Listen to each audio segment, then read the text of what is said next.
क्या नितिन गडकरी देश के अगले प्रधानमंत्री बनने जा रहे हैं? मोदी के 75 साल होने से पहले जो संकेत मिल रहे हैं वो सामान्य संकेत बिल्कुल भी नहीं है। जब मोदी 75 साल की दहलीज पर खड़े हैं तो नितिन गडकरी की आक्रामकता किसी बड़े बदलाव की तरफ इशारा करती है। दोस्तों, नितिन गडकरी ने कहा है कि देश में गरीब बढ़ते जा रहे हैं। धीरे धीरे गरीब बढ़ते जा रहे हैं और कुछ धनवान लोगों के हाथ में संपत्ति का केंद्रीयकरण हो रहा है, वो भी नहीं होना चाहिए। अब ऐसा लगता है जैसे नितिन गडकरी ने आर पार करने की ठान ली है। बिल्कुल सिंपल सी बात है दोस्तों कि सरकार मोदी जी की है।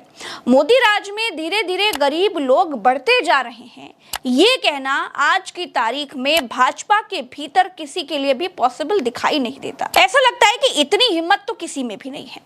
मोदी कहते हैं उन्होंने दोस्तों, कैसे हैं? उम्मीद है कि सब लोग आप खैरियत से होंगे, जहाँ भी होंगे स्वस्थ होंगे, मस्त होंगे। आज का टॉपिक बहुत बड़ा और चौंकाने वाला है। सोशल मीडिया पर चर्चा तेज है कि सत्ता बदलने वाली है। सोशल मीडिया पर चर्चा तेज है कि सत्ता बदलने वाली है और नितिन गडकरी को अगला प्रधानमंत्री बनाने की बात हो रही है। क्या वाकई मोदी जी की जगह अब नितिन गडकरी जी लेने वाले हैं? क्या आरएसएस और मोहन भागवत जी ने इशारा कर दिया है? मैं आज आपको दिखाऊंगा कुछ ऐसी क्लिप्स जो प्रज्ञा जी अपनी वीडियो में विस्तार से समझाया है। आइए दोस्तों, प्रज्ञा जी की वीडियो को हम लोग देखते हैं, उनकी क्या राय है। तो वीडियो को पूरा देखें और कमेंट में ज़रूर बताएं। क्या नितिन गडकरी पीएम बनना चाहिए? तो बिना किसी देरी के वीडियो करते हैं स्टार्ट, लास्ट तक बने रहो भाई। गरीबी कम कर दी। गडकरी कहते हैं कि गरीबी बढ़ रही है, जनता किसकी माने? खैर दोस्तों, इस बात को ज्यादा तूल देने का तो कोई मतलब नहीं है। हो सकता है कि गडकरी के मुंह से निकल गया होगा, लेकिन गडकरी रोज हर दिन भाजपा सरकार पर हमलावर होते हुए दिख रहे हैं। आज उन्होंने ये कहकर के सनसनी मचा दी कि समाज में कुछ ऐसे लोग होने चाहिए जो सरकार के खिलाफ केस दाखिल कर सकें। अगर सिस्टम में अनुशासन चाहिए तो सरकार के खिलाफ अदालत का सहारा लेना जरूरी है। दोस्तों, न्यूज़ 24 के हवाले से ये खबर है। नितिन गडकरी मोदी की सरकार में होते हुए ये कह रहे हैं कि सिस्टम को सही करने के लिए लोग सरकार पर मुकदमा करें, यानी कि सरकार को लोग कोर्ट में घसीटें। अब इस बात का क्या मतलब हो सकता है ये आपको बताने या फिर समझाने की जरूरत तो नहीं है, इतने चाणक्य तो आप भी हैं। नितिन गडकरी यही नहीं रुकते हैं, जानते हैं वो आगे कहते हैं कि सत्ता में आते ही लोग अहंकारी हो जाते हैं। अब इस देश में तानाशाही के आरोप किस पर लगते हैं और कौन सत्ता की शीर्ष कुर्सी पर बैठा व्यक्ति है? अहंकारी कौन है ये भी सबको मालूम है। भूतकाल की बातें बता करके मैं आपका समय बिल्कुल बर्बाद नहीं करना चाहती। दोस्तों, मसला ये नहीं है कि अहंकारी को अहंकारी कहा जा रहा है, मसला तो ये है कि अहंकारी को अहंकारी कह कौन रहा है और इस समय पर क्यों कहा जा रहा है भाई। इन सब के बीच कांग्रेस की तरफ से नितिन गडकरी को प्रधानमंत्री घोषित करने की मांग कर दी गई है। कर्नाटका कांग्रेस के विधायक बेल्लूर गोपाल कृष्णन ने केंद्रीय मंत्री नितिन गडकरी को पीएम मोदी का आदर्श उत्तराधिकारी बताया है। उन्होंने गडकरी को देश का अगला प्रधानमंत्री बनाने की बात कही है क्योंकि वो आम आदमी के साथ हैं और उन्होंने देश के विकास के लिए कई अच्छे काम किए हैं। दोस्तों, इसे कांग्रेस के एक विधायक की मांग मत समझिए, क्योंकि राजनीति जो होती है ना वो दिखती नहीं है। बिहार चुनाव के बाद नीतीश कुमार को भाजपा मुख्यमंत्री नहीं बनाएगी, ये अभी से तय है। जीत अगर विपक्ष की हुई तो भाजपा और नीतीश दोनों सत्ता से बाहर हो जाएंगे, तब तो कोई बात ही नहीं है। लेकिन दोस्तों, अगर विपक्ष की सीटें नहीं आई तो नीतीश कुमार का पैदल होना तय है। ऐसी हालत में अगर नीतीश अपना समर्थन बीजेपी से वापस लेंगे तो इस स्थिति में मांग मोदी की जगह किसी और को प्रधानमंत्री बनाने की उठ सकती है। तब गडकरी सर्वमान्य नेता हो सकते हैं और इसीलिए संघ भी खुल करके बैटिंग कर रहा है और मोदी जी को उम्र का हवाला देकर के सत्ता छोड़ने के संकेत भी दे रहा है। देखिए, ये राजनीति है और राजनीति तो अनुमान से ही चलती है। क्या पता कब कौन सा अनुमान सटीक बैठ जाए, और बैठता भी है। तो अगर आप भी प्रिडिक्शन करते हैं और आपको प्रिडिक्शन करने में इंटरेस्ट है और आप चाहते हैं कि उससे आपको फायदा भी मिले, तो मार्केट वुल्फ ऐप आपके लिए ही है। देखिए, आज के समय में स्टॉक मार्केट में हर कोई पैसा कमा सकता है, चाहे मार्केट ऊपर जाए या फिर नीचे। दोनों ही स्थिति में अच्छी कमाई होती है और वो भी बहुत कम समय में। लेकिन मार्केट के उतार चढ़ाव को देखते हुए सही इन्वेस्टमेंट कैसे करें, इसके प्रेडिक्शन में बहुत बड़े सवाल खड़े हो जाते हैं। तो इसके लिए एक प्लेटफॉर्म है मार्केट वुल्फ का, जिस पर आप ये सभी प्रेडिक्शन बड़ी आसानी से कर सकते हैं। मार्केट वुल्फ ये एक सेबी रजिस्टर्ड प्लेटफॉर्म है जहां पर आप बिना किसी डीमैट अकाउंट के ट्रेडिंग शुरू कर सकते हैं। साथ ही साथ इस प्लेटफॉर्म की कोई भी मेंटेनेंस फीस भी चार्ज नहीं होती है। आप सिर्फ 99 रुपए में लाइफ टाइम ट्रेडिंग प्लेटफॉर्म पा सकते हैं। तो चलिए अब मैं आपको दिखाती हूँ कि इसका इस्तेमाल कैसे करते हैं। देखिए, मैंने मार्केट वुल्फ का ऐप ओपन किया और पिन डाल के लॉग इन कर लिया। अब मैंने चूज किया इंडेक्स और स्टॉक। अब मैंने सिलेक्ट किया इजी वे टू ट्रेड वाला ऑप्शन। अब मैं ये सिलेक्ट कर सकती हूँ कि देखिए मुझे ट्रेड आखिर किस में करनी है। तो चलिए मैं सेंसेक्स चूज कर लेती हूँ। यहाँ दिख रहे ट्रेड्स को देख करके मुझे लग रहा है कि ये तो नीचे जाएगा, तो चलिए मैं डाउन के ऑप्शन को सिलेक्ट कर लेती हूँ। यहाँ पर मैंने 3 लॉट ऐड कर दिए हैं और देखिए बस ट्रेड प्लेस हो गया।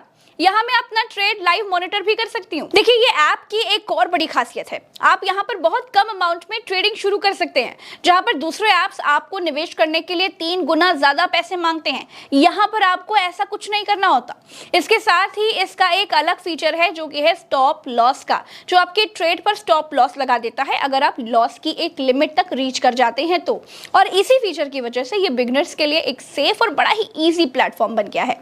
आप यहाँ पर अपने ट्रेड को लाइव मॉनिटर भी कर सकते हैं और देखिए 1905 का प्रॉफिट बुक हो चुका है, वो भी इतने कम समय में। आप यहाँ पर गोल्ड, सिल्वर, क्रूड ऑयल या फिर नेचुरल गैस में भी आसानी से ट्रेड कर सकते हैं, वो भी सुबह 9 से रात 12 बजे तक।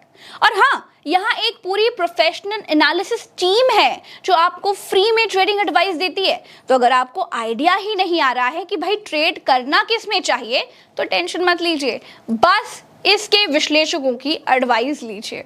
और यहाँ पर ये चार्ट देखिए अप्रैल और मई के प्रॉफिट का, और अब ये रिसेंट का चार्ट देखिए। जून में इन्होंने 70,468 का प्रॉफिट बुक किया, यानी कि 203% का रिटर्न सिर्फ इनके सटीक रिकमेंडेशंस के जरिए। यहाँ पर इनका कोई कमीशन भी चार्ज नहीं होता है, सारा का सारा प्रॉफिट आपके ही अकाउंट में आता है। इस ऐप को इस्तेमाल करना बहुत ही आसान है। तो अगर आप iOS या फिर एंड्रॉइड यूजर हैं तो तुरंत जाइए और इसे चेकआउट कीजिए। लिंक डिस्क्रिप्शन में दे दिया है और कमेंट बॉक्स में पिन भी कर दिया है। पहले सीखिए, फिर शेयर मार्केट में उतरिए, लालच से बचिए। देखिए, दुनिया में कहीं भी किसी भी ट्रेड में जोखिम तो होते ही हैं, तो समझ के साथ ही ट्रेडिंग शुरू करें। दोस्तों, इस बीच क्या आपने एक बात नोटिस की कि जब से नरेंद्र मोदी जी 5 देशों की यात्रा करके वापस लौटे हैं, तब से बिल्कुल सन्नाटे में हैं। बीजेपी का ये YouTube पेज देखिए, 2 दिन पहले सिर्फ रोजगार मेले को संबोधित किया था, और वो भी अपने घर से।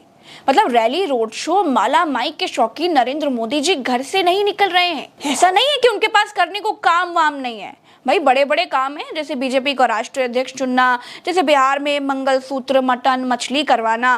लेकिन इस समय बड़ी अजीब सी शांति छाई हुई है। दोस्तों, नरेंद्र मोदी 5 देशों की यात्रा से वापस लौट आए, लेकिन गोदी मीडिया ने कोई बड़ा तमाशा नहीं किया। न बताया कि देखिए शेर वापस लौट आया, न बताया कि डंका बज रहा है, न बताया डंका बज चुका है। सब कुछ सन्नाटे में निपट गया। क्या गोदी मीडिया को भी किसी बात के संकेत मिल गए हैं? Ghana, Trinidad and Tobago, Argentina, Brazil और नामीबिया में नरेंद्र मोदी ने ढोल तो बहुत बजाया, लेकिन गोदी मीडिया ने इस बात का डंका नहीं पीटा। दूसरी तरफ एंटी गुजरात खेमा खुलकर एक्टिव हो गया है। सिर्फ एक्टिव ही नहीं हो गया है दोस्तों, खुल करके अग्रेसिव भी हो गया है। देखिए, मैं एक जिम्मेदार पत्रकार हूं, इसीलिए ये तो नहीं कहूंगी कि नरेंद्र मोदी को हटा करके संघ गडकरी या फिर किसी और को प्रधानमंत्री बनाने जा रहा है, लेकिन ये जरूर कहूंगी कि संघ ने मोदी को खुद हट जाने के संकेत तो दे दिए हैं। मोहन भागवत ने तो यहाँ तक कह दिया है कि 75 साल के बाद किसी और को आगे आने का मौका देना चाहिए। मग असं म्हणाले 75 वर्ष का आपने किया, लेकिन मैं इसका अर्थ जानता हूँ। 75 वर्ष की साल जब उड़ी जाती है तो उसका अर्थ ये होता है कि अब आपकी आयु हो गई, अब जरा बाजू उनको करने। दोस्तों, मोदी इसी सितंबर में लगभग 2 महीने के भीतर 75 साल के हो जाएंगे। सिर्फ संघ इस बात को कहता तो ये बात नैतिकता के उस तराजू में तोल दी जाती जिस तराजू का गुजरात लॉबी के लिए कोई मोल नहीं होता है। लेकिन निशिकांत दुबे मोदी और शाह का बचाव करते देखे जा रहे हैं। निशिकांत दुबे ने कहा है कि योगी के लिए दिल्ली में जगह खाली ही नहीं है। इसका मतलब है कि कुछ तो खिचड़ी देखिए पक रही है। और ऊपर से इसी बीच नितिन गडकरी का अचानक से अग्रेसिव हो जाना, अपनी ही सरकार को कटघरे में खड़ा कर देना। मोदी ने गरीबी कम करने को अपनी उपलब्धि बताया, लेकिन गडकरी मोदी के दावों की पोल खोल रहे हैं। एक बार नहीं, कई बार बार खोल रहे हैं। मोदी का अचानक कमजोर होना, गडकरी का अटैकिंग मुद्दों पर आ जाना, संघ का मोदी को नसीहत देना, क्या ये किसी बड़े बदलाव के संकेत हैं? अगर हाँ, तो देश बहुत बड़े बदलाव से रूबरू होने वाला है। मार्केट वुल्फ ऐप के 2 मिलियन से ज्यादा डाउनलोड्स हैं और ये iOS और एंड्रॉइड दोनों पर ही मिल जाएगा। तो इस ऐप के साथ अपनी ट्रेडिंग जर्नी शुरू कीजिए। लिंक मैंने डिस्क्रिप्शन में और पिन कमेंट में दे दिया है। दोस्तों, फिलहाल के लिए इस वीडियो में इतना ही। नमस्कार। चैनल को सब्सक्राइब कीजिएगा। वीडियो को शेयर नहीं किया है तो शेयर करके ही जाएगा। नमस्कार। भारतीय जनता पार्टी के अंदर से उस तरह की आवाजें जो उठ रही हैं वो बाहर नहीं आ रही है। जब हम इस तरह की बात करते हैं तो लोग ये कहते हैं अरे ये तो मीडिया की बनी बनाई बातें हैं। मैं फिर आपको 1 मिनट के लिए उधर ले जाता हूं कि जब मैं कहता था कि दिल्ली और लखनऊ में भयंकर वार चल रहा है तो लोग कहते थे नहीं नहीं, योगी जी का और शाह जी का बहुत अच्छा है और कहीं कुछ नहीं है। तो दिख गया सबको बाद में 24 में। अब मैं ये कहना चाह रहा हूं कि भारतीय जनता पार्टी के तमाम नेताओं और शीर्ष नेताओं में भयंकर वॉर चल रहा है। मैं आपको बताना चाहता हूं कि भारतीय जनता पार्टी के अंदर जो संघ की विचारधारा के कई दर्जन सांसद हैं, उन्होंने बिगुल बजा दिया है। उन्होंने मोहन भागवत जी पे दबाव बनाया है। पार्टी के जो दूसरे बड़े नेता हैं उन पर वो दबाव बनाया। उन्होंने ये कहा है कि हम जो 4 बार के 5 बार के सांसद हैं और हमने अपना पूरा जीवन भारतीय जनता पार्टी को दिया है और हम चाह के भी किसी दूसरे सियासी दल में नहीं जा सकते। तो ये जो अम्ब्रेला से लोग आए हैं, जो मंत्री बन के बैठे हैं, हरदीप पुरी जी, जयशंकर जी और दूसरे जो रेल मंत्री हैं अश्विनी वैष्णव जी, इनका यही चलाएंगे, हम लोग भी कुछ करेंगे? या फिर हमें आप बताइए कि पिछले 10 साल में इन्होंने कौन सा ऐसा कार्य किया है अनोखा जो हम नहीं कर पाए? विदेश नीति का तो आपने बैंड बजा दिया। हरदीप पुरी जी ने क्या ऐसा कर दिया जो आप कह रहे थे 200 सिटी स्मार्ट सिटी बनाएंगे, एक सिटी का नाम बताइए। अश्विनी वैष्णव कह रहे थे कि हम ऐसी रेल ले आएंगे, ऐसे हवाई जहाज बना देंगे, वो किधर चले गए? तो आप यह तो बताएं इनके बारे में। तो ये इस तरह का दबाव पार्टी के अंदर आ रहा है और इतना दबाव आ रहा है कि ये लोग झेलने की स्थिति में नहीं है। इसीलिए संघ ने कहा है कि 75 वर्ष का अगर हो जाए तो आपको बाजू हो जाना चाहिए। अगर आप बाजू हो जाए तो बहुत अच्छा है, नहीं तो आपको बाजू किया जाएगा। उन्होंने एक चीज और बोली है ये बयान से पहले, अगर आपने ध्यान से सुना हो, हालांकि वो नागपुर में मराठी में बोल रहे थे तो उन्होंने ये जानबूझ के बोला, क्या बोला, पूरा सेंटेंस हिंदी में बोला है। उन्होंने उससे उस बयान से पहले ये कहा वाली थी कि पूरे मराठी भाषण में उन्होंने ये बात क्लिष्ट हिंदी में बोली है कि 75 साल की जब उम्र हो जाए तो समझ जाना चाहिए कि अब आपको साइड हो जाना है और बाजू वाले को आगे आने देना है। उससे पहले भी एक वर्ड बोला है, उन्होंने ये कहा है कि अगर कोई मर जाए तो उसको पत्थर मार के देखते हैं कि कहीं जिंदा तो नहीं है, तो इसलिए उसको हिला डुला के देखते हैं। और अगर वो हिल रहा है तो वो इस तरह का बयान अगर मोहन भागवत जी दे रहे हैं और हिंदी में बोल रहे हैं तो संदेश किसके लिए है ये आपको समझ जाना चाहिए।